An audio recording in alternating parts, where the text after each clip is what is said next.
మీ పిల్లలు మీ మాట విని చదువులో ముందుండాలనుకుంటున్నారా? అయితే 21 రోజులు ఈ సమయంలో లలితా సహస్రనామం చదివి చూడండి. అందరికీ నమస్కారం. ద పురాణిక్ పాత్ ఛానల్ వీక్షకులకు స్వాగతం. ఈరోజు నేను మీకు ఒక యథార్థ సంఘటన ఆధారంగా ప్రతి మధ్యతరగతి తల్లిదండ్రుల గుండెలకు హత్తుకునే ఒక అద్భుతమైన విషయాన్ని చెప్పబోతున్నాను. మన పిల్లల కోసం మనం పడే ఆరాటం, వాళ్లు దారి తప్పినప్పుడు మనం అనుభవించే నరకం, ఆ నరకం నుండి వాళ్లను బయటపడేయటానికి ఒక గొప్ప సాధువు చెప్పిన అద్భుతమైన మార్గం. ఇవన్నీ ఈ వీడియోలో వివరంగా తెలుసుకుందాం. ఎక్కడా స్కిప్ చేయకుండా పూర్తిగా చూడండి. ఒక సామాన్య మధ్యతరగతి కుటుంబం. తండ్రి ఉదయం నుండి రాత్రి వరకు రెక్కలు ముక్కలు చేసుకుని కష్టపడే ఒక చిరుద్యోగి. తల్లి ఇంట్లో ప్రతి పైసాను పొదుపు చేస్తూ తనకంటూ ఏ కోరిక లేకుండా కుటుంబాన్ని నెట్టుకొస్తున్న ఒక ఇల్లాలు. వాళ్లకున్న ఒకే ఒక్క ఆస్తి, ఒకే ఒక్క ఆశ, వాళ్ళ అబ్బాయి. మనం ఎలాగూ కష్టపడుతున్నాం, కనీసం మన పిల్లాడైనా బాగా చదువుకుని ప్రయోజకుడైతే వాడి జీవితం బాగుంటుంది, రేపు మన వృద్ధాప్యానికి ఒక ఆసరా దొరుకుతుంది అని వాళ్లు ఎన్నో కలలు కన్నారు. వాడి చదువు కోసం తమ అవసరాలను చంపుకున్నారు. అప్పులు చేసి మరీ లక్షలకు లక్షలు ఫీజులు కట్టి ఒక పెద్ద కార్పొరేట్ కాలేజీలో చేర్పించారు. పిల్లాడు అడిగిందే తడవుగా వాడి చదువుకు ఉపయోగపడుతుందని కష్టపడి ఒక ఖరీదైన స్మార్ట్ ఫోన్ కూడా కొనిచ్చారు. కాని ఆ తల్లిదండ్రుల కలలు ఎంతో కాలం నిలవలేదు. వాళ్ల ఆశల మీద నీళ్లు చల్లుతూ ఆ పిల్లాడి ప్రవర్తనలో మెల్లగా మార్పులు రావడం మొదలయ్యాయి. చదువు కోసం కొనిచ్చిన మొబైల్ వాడి పాలిట వ్యసనంగా మారింది. రాత్రి పగలు ఆ ఫోన్ పట్టుకునే కూర్చోవడం, తల్లిదండ్రులు ఏదైనా చెబితే విసుక్కోవడం, కోపపడటం మొదలుపెట్టాడు. ఇంటి నుండి కాలేజీకి అని బయలుదేరడం, కాని అక్కడ క్లాసులకు వెళ్లకుండా జులాయిగా తిరిగే స్నేహితులతో కలిసి సినిమాలు, షికార్లు, బైక్ రేసులు అంటూ తిరగడం అలవాటు చేసుకున్నాడు. ఈ విషయం ఇంట్లో తెలియకుండా ఎన్నో అబద్ధాలాడాడు. ఒకరోజు కాలేజీ నుండి తండ్రికి ఫోన్ వచ్చింది.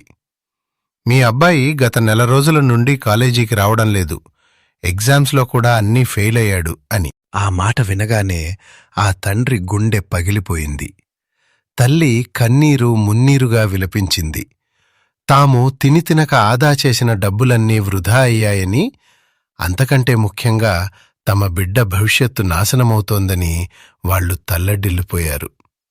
పిల్లాడిని బతిమాలారు, ఏడ్చారు, కోప్పడ్డారు. కాని వాడిలో ఎలాంటి మార్పు రాలేదు. పైగా ఇంట్లో ఉంటే వీళ్ల గొడవ ఎందుకని బంధువుల ఇళ్లకో స్నేహితుల ఇళ్లకో వెళ్లిపోవడం మొదలుపెట్టాడు. ఇక తమ వల్ల కాదని, తమ బిడ్డ చెయ్యి దాటిపోయాడని ఆ తల్లిదండ్రులు తీవ్రమైన డిప్రెషన్లోకి వెళ్ళిపోయారు. ఎవరికి చెప్పుకోవాలో, ఎలా వాడిని దారిలోకి తేవాలో వాళ్లకర్థం కాలేదు. అలాంటి సమయంలో వాళ్లకు తెలిసిన ఒకరి ద్వారా ఒక ఆశ్రమంలో ఉన్న గొప్ప సాధువు గురించి విన్నారు. ఆయన మాటల్లో ఎంతో మహిమ ఉంటుందని, ఎంతోమంది జీవితాలను ఆయన సరిదిద్దారని విని తమ బిడ్డను ఎలాగైనా రక్షించుకోవాలనే ఆశతో ఆ సాధువు ఆశ్రమానికి వెళ్లారు. ఆశ్రమం ఎంతో ప్రశాంతంగా ఉంది. సాధువుగారు ఒక చెట్టు కింద కూర్చుని ఉన్నారు. ఆ తల్లిదండ్రులు వెళ్లి ఆయన పాదాలపై పడి బోరున విలపించారు. స్వామీ, మా రక్తాన్ని ధారబోసి వాడిని చదివిస్తున్నాం, కాని వాడు ఫోన్కి, చెడు స్నేహాలకు బానిసైపోయాడు. మా మాట వినడం లేదు. వాడి జీవితం నాశనమైపోతోంది. మీరే మా బిడ్డను కాపాడాలి అని కన్నీళ్లతో తమ కడుపు కోతను వెళ్లబోసుకున్నారు. ఆ సాధువు ఎంతో ప్రశాంతంగా వారిని పైకి లేపి, నాయనా, బాధపడకండి. ఈ రోజుల్లో చాలా ఇళ్లలో జరుగుతున్నదే ఇది. వయసు ప్రభావం, చేతిలో ఉన్న సాంకేతికత, బయట ప్రపంచంలోని ఆకర్షణల వల్ల పిల్లలు సులభంగా మాయలో పడిపోతున్నారు. ఇప్పుడు వాడి మనసు వాడి ఆధీనంలో లేదు. ఒక రకమైన అజ్ఞానపు పొర వాడి కళ్లను కప్పేసింది. ఇప్పుడు మీరు వాడిని తిట్టినా కొట్టినా వాడు మరింత దూరమవుతాడే తప్ప మీ దగ్గరకు రాడు. ఆ మాయను ఛేదించాలంటే సామాన్యమైన మాటలు సరిపోవు, దైవశక్తి కావాలి. సాక్షాత్తు ఆ జ్ఞానప్రదాయిని జగన్మాత అయిన ఆ లలితా పరమేశ్వరి కరుణ వాడి మీద పడాలి అని చెప్పారు. అందుకు మేమేం చేయాలి స్వామీ అని ఆ తల్లి అడిగింది. అప్పుడా సాధువు ఒక అద్భుతమైన రహస్యాన్ని చెప్పారు. అమ్మా, ఒక తల్లి సంకల్పానికి మించిన ఆయుధం ఈ సృష్టిలో లేదు. నువ్వు నీ బిడ్డ కోసం రేపటి నుండి 21 రోజుల పాటు ఒక మండల దీక్ష చెయ్యాలి. ప్రతిరోజు బ్రాహ్మీ ముహూర్తంలో, అంటే తెల్లవారుజామున 4 నుండి 5 గంటల మధ్యలో నిద్రలేచి శుచిగా స్నానం చేసి మీ పూజగదిలో అమ్మవారి పటం ముందు దీపం వెలిగించు. ఒక రాగి చెంబులో శుద్ధమైన జలాన్ని తీసుకో. నీ బిడ్డ భవిష్యత్తు బాగుపడాలని, వాడికి పట్టిన చెడు స్నేహాల పీడ పోవాలని, చదువుపై ఏకాగ్రత కలగాలని మనస్ఫూర్తిగా ఆ లలితాదేవిని ప్రార్థించు. ఆ తర్వాత భక్తి శ్రద్ధలతో శ్రీ లలితా సహస్రనామ పారాయణం చెయ్యి. ఆ సమయంలో నువ్వు చేసే ప్రతి నామ ఉచ్చారణ నీ ఇంట్లో ఒక పాజిటివ్ ఎనర్జీని సృష్టిస్తుంది.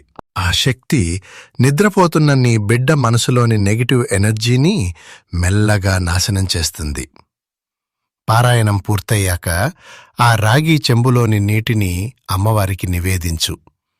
ఇప్పుడు ఆ జలం సాక్షాత్తు అమ్మవారి పాదోదకంతో సమానం. ఉదయం నీ బిడ్డ నిద్రలేచాక వాడికి తాగే నీళ్లల్లో ఆ జలాన్ని తీర్థంలా కలుపు. వాడు స్నానం చేసే నీటిలో కూడా కొంచెం కలుపు. ఇలా ఖచ్చితంగా 21 రోజులు ఒక్కరోజు కూడా మానకుండా చెయ్యి. మధ్యలో వాడితో వాదనకు దిగకు, వాడిని ఏమీ అనకు. నీ మౌనమే నీ జపంగా, నీ ప్రార్థనే నీ ఆయుధంగా ఈ 21 రోజులు గడుపు. ఆ తల్లి కరుణిస్తే జరగని అద్భుతం అంటూ ఏదీ ఉండదు అని ఆశీర్వదించి పంపించారు. సాధువు మాటలతో ఆ తల్లికి కొండంత ధైర్యం వచ్చింది. మరుసటి రోజు నుండే ఆయన చెప్పినట్లే తెల్లవారుజామున నిద్రలేచి బ్రాహ్మీ ముహూర్తంలో లలితా సహస్రనామ పారాయణం చేయడం మొదలుపెట్టింది. తన బిడ్డ బాగుపడాలనే తపనతో ఎంతో భక్తిగా కన్నీళ్లు పెట్టుకుంటూ ఆ తల్లి చేసిన పారాయణ శక్తి ఇంట్లో అద్భుతాలను సృష్టించడం మొదలుపెట్టింది. 10 రోజులు గడిచేసరికి ఆ పిల్లాడిలో మార్పు కనిపించటం ప్రారంభమైంది. రాత్రంతా ఫోన్ చూసేవాడు కాస్త పెందలాడే పడుకోవడం మొదలుపెట్టాడు.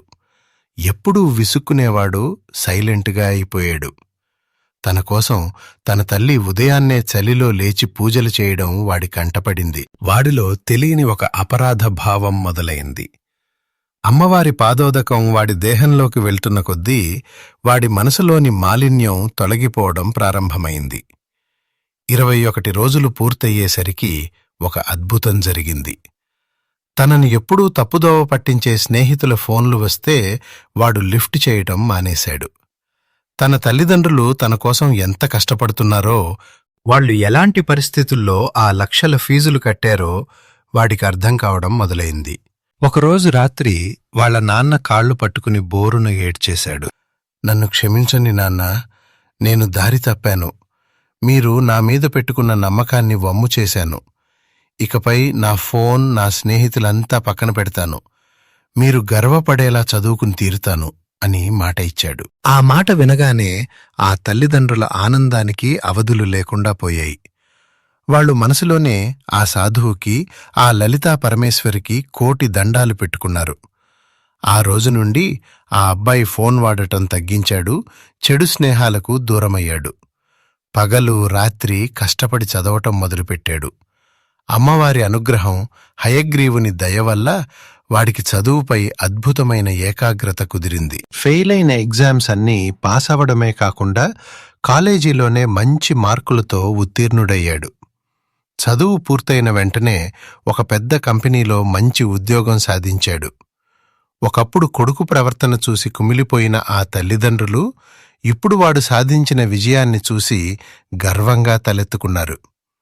వాడు తన మొదటి జీతంతో వాళ్ల అమ్మానాన్నలకు బట్టలు కొనిపెట్టి వాళ్ల కాళ్లకు దండం పెట్టినప్పుడు ఆ ఇల్లు ఆనంద భాష్పాలతో నిండిపోయింది. చూశారు కదా, తల్లిదండ్రుల ప్రేమ, గురువు మార్గదర్శకత్వం మరియు దైవబలం కలిస్తే ఎలాంటి అసాధ్యమైనా సుసాధ్యమవుతుంది.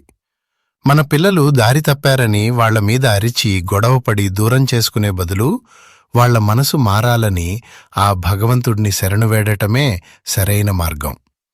బ్రాహ్మీ ముహూర్తంలో చేసే పారాయణానికి ఎంతో శక్తి ఉంటుంది.